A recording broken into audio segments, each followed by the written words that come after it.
서울리안. 안녕하세요, 서울리안입니다. 오늘은 제품 리뷰가 아닙니다. 제가 최근에 제품을 써보면서 소비자로서 이런 게 IT 제조사가 소비자를 팬으로 만들 수 있는 방법이구나 생각하게 된 계기가 있었어요. 오늘은 그 이야기를 한번 해보려고 합니다. 전자제품 제일 좋은 걸 사려면 죽기 전에 사야 된다. 이런 말 들어보셨죠? 그만큼 전자제품이 빠르게 좋아지고 있다는 긍정적인 의미도 담고 있지만 한편으로는 워낙 빠르게 비슷한 제품들이 계속 리뉴얼이 되고 또 다른 브랜드에서 우후죽순으로 신제품이 나오다 보니까 사기만 하면 구형이 되어버리는 이 소비자로서의 안타까운 마음도 담고 있다고 봐야겠죠.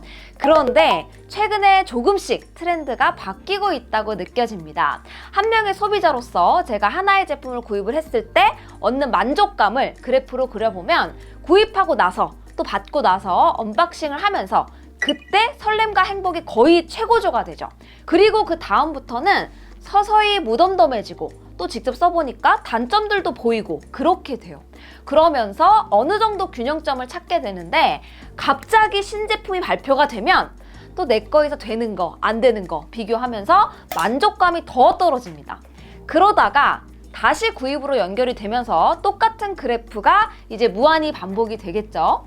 그런데 이 구매 후 만족감의 변화 그래프를 전반적으로 상향 조절할 수 있는 방법이 있다면 어떨까요?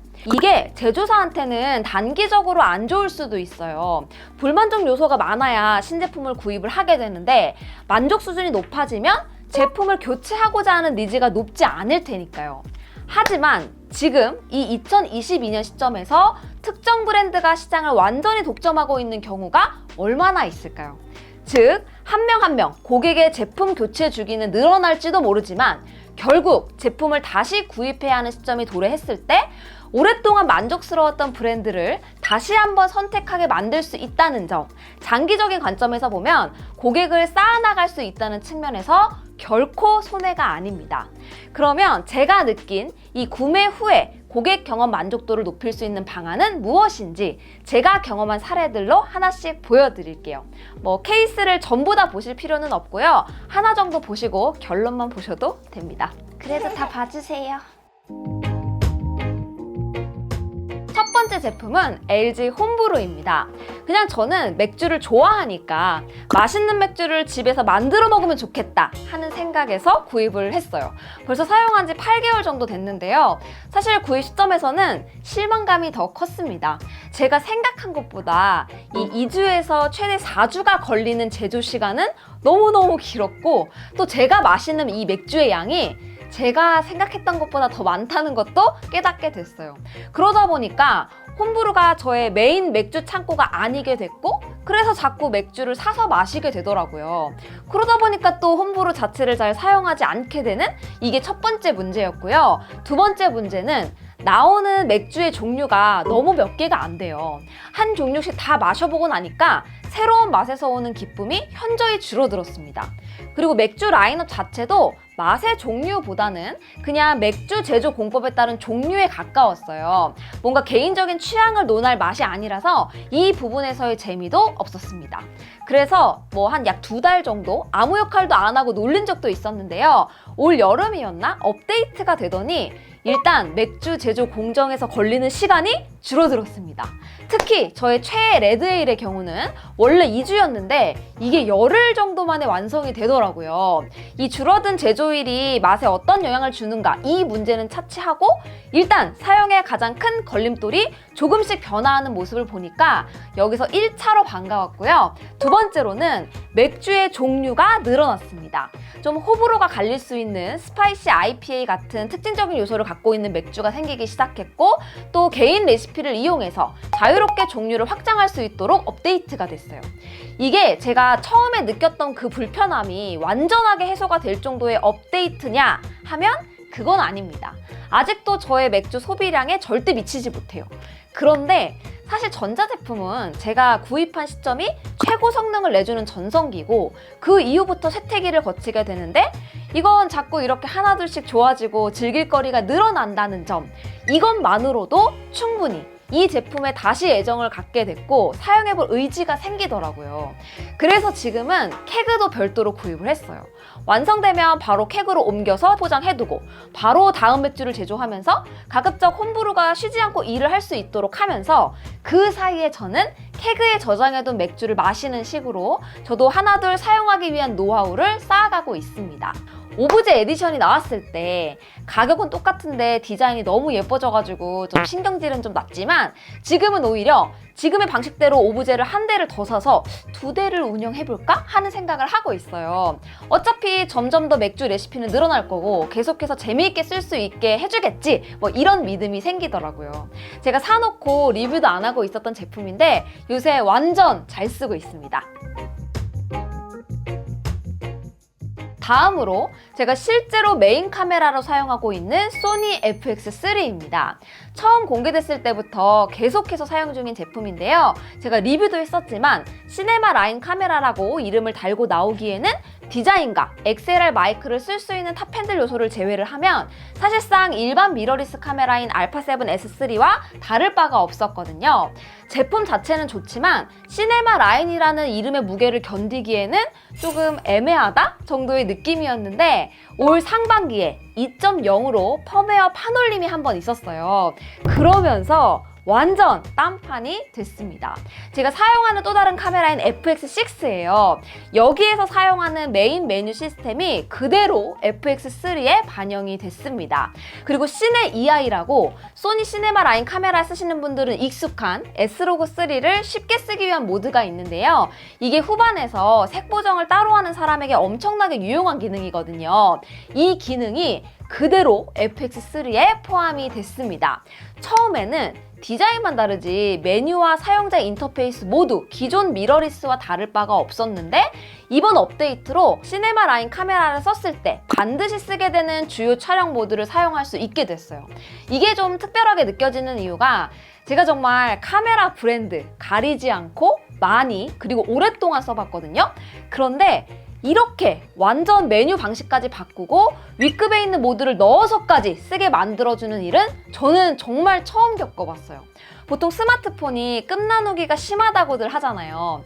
사실 이 카메라 제품들 한번 알아보시면 진짜 깜짝 놀랄 거예요. 진짜 선긋기가 거의 뭐 중앙선 황색 두 줄 선긋기 스타일이거든요. 그런데 이번 업데이트만은 이 경계를 조금 허물었다는 생각에 진짜 놀랐습니다. 덕분에 FX6와 FX3 함께 사용하기에도 너무 좋아져서 서브캠으로도 더 잘 쓰고 있어요. 마지막 케이스는 욜로박스 프로라는 제품입니다. 좀 생소한 제품일 것 같은데요. 올인원 라이브 스트리밍 기기라고 카메라 위에 쉽게 거치하는 외장 모니터처럼 보이지만 이 안에 LTE 유심을 넣거나 유선 랜을 연결해서 다른 기기 없이 바로 스트리밍을 할 수 있게 해주는 기기입니다. HDMI 인풋도 4개나 있어서 기존 촬영 세팅을 활용해서 조금 더 쉽게 멀티캠 스트리밍을 시작하고 싶은 분들이 사용하기에 좋은 제품이에요. 애초에 대중적인 제품이 아니라 좀 특정 목적이 필요한 일부 소비자들을 위한 제품인데요. 진짜 놀란 게 이 제품을 써본 지 채 1년이 되지 않았는데도 불구하고 그 사이에 펌웨어가 1.0부터 시작해서 얼마 전에 2.0 업데이트까지 됐습니다. 그것도 그냥 한 번에 올라간 게 아니라 무려 8번의 업데이트가 있었어요. 게다가 그냥 짜잘한 버그 픽스 수준이 아니고요. 매번 모든 업데이트에 새로운 기능들이 들어왔다는 점에서 제가 이 제품은 모르는 분들이 더 많고 필요 없는 분들이 더 많겠지만 그래도 리스트에 넣게 되었습니다. 처음에는 없었던 카운트다운 타이머 기능, SD카드 비디오 재생, 오디오 믹싱 기능, 슈퍼챗과 댓글 띄워주는 기능, 웹 URL 소스 넣기, 비디오 오토 스위칭, 멀티뷰 템플릿, 60프레임 지원, 외장하드 비디오 재생 지원, 라이브 게스트 초대 기능, 그리고 불과 얼마 전 2.0에서는 비디오 리플레이 기능까지. 이 제품은 용도가 제한적이라서 매일 쓰는 제품이 아닌데도 여전히 만족도가 아주 높습니다. 그리고 펌웨어 요청도 적극적으로 받고 있어서 아마 제가 기다리는 세로 라이브까지도 곧 가능하지 않을까 싶어요. 사례에서 보셨겠지만 IT 기업이 소비자를 팬으로 만드는 방법은 결국 구매 이후에도 소비자 경험을 개선하기 위한 접점을 놓지 않고 계속 유지하는 것입니다. 펌웨어 업데이트를 받으면서 소비자는 구매 경험이 아닌데도 불구하고 새로운 기능과 경험에 대한 설렘을 받게 되는 거죠. 그리고 그 기억이 브랜드 충성도에 연결이 되고요. 최근 IT 제품들은 하드웨어 역할보다 소프트웨어 역할이 크다 보니까 모두가 시도해 볼 수 있는 여지가 많고 가장 확실한 방법입니다. 그런데 이걸 잘하고 있는 회사가 잘 없는 이유는 도대체 뭘까요? 저는 그 이유가 제조사 안에 찐 소비자와 유저의 역할을 할 수 있는 조직이 없거나 충분하지 않기 때문이라고 생각합니다. 신제품 출시를 앞두고 리서치 회사에 기존 유저들 포커스 그룹 인터뷰 5천만 원짜리 돌려서 나온 리포트를 기획, 개발, 마케팅, 영업에 뿌리면서 업무에 참고 바랍니다. 이렇게 공지만 하면 실제 유저의 마음을 알 수 있는 걸까요? 절대 그렇지 않습니다. 오늘 제가 좋은 케이스로 예를 들었었던 홈브루로 사례를 들어볼게요. 홈브루를 만드는 사업부 회식은 LG 홈브루로 만든 맥주만으로 해보겠다. 이 정도의 각오는 되어 있어야죠. 그래야 이걸 모든 구성원들이 한 번이라도 전체 과정을 써볼 수 있겠죠. 사실 진짜 써보지 않으면 제조하다가 에러가 떠서 4만 원이 넘는 돈이 날아갔는데 이걸 제조사에 보상이나 받을 수 있을까? 그 초조함도 모를 거고 왜 오늘 완성된다고 했는데 내일로 미뤄진 거지? 오늘이 회식 날인데? 아, 팀장님한테 또 깨지겠다. 회식을 미뤄야 되나? 헉, 소비자도 이러려나? 생각도 해보고 아, 이거 보관할 방법이 있어야 바로바로 만들 텐데 오늘 회식 맥주 5리터면 되는 건가? 우리 회사는 만들기만 하는구나. 보관 솔루션을 줄 수는 없을까? 고민도 해보고요. 진짜 유저가 되어야 공감도 할 수 있고 이미 판매한 제품의 책임감도 갖게 됩니다. 그런 측면에서 오늘 소개한 3개의 제품은 적어도 소비자처럼 고분분투하면서 써보는 사람이 있구나 싶은 생각이 들 정도로 잘하고 있다고 생각이 들어서 소개해보고 싶었어요. 앞으로 리뷰하면서 이런 생각이 드는 제품을 자주 만났으면 하는 바람을 가지면서 또 이런 걸 잘하면 잘한다고 칭찬을 해줘야 더 잘하거든요. 앞으로도 이런 좋은 사례 있을 때마다 자주 소개하도록 하겠습니다. 혹시 여러분이 저한테 알려주고 싶은 감동템들 있었으면 그것도 많이 추천해주세요. 저도 한번 써보겠습니다. 그럼 저는 다음 영상에서 또 인사드릴게요. 안녕히 계세요. 끝! 테슬라는 왜 뺐냐고요?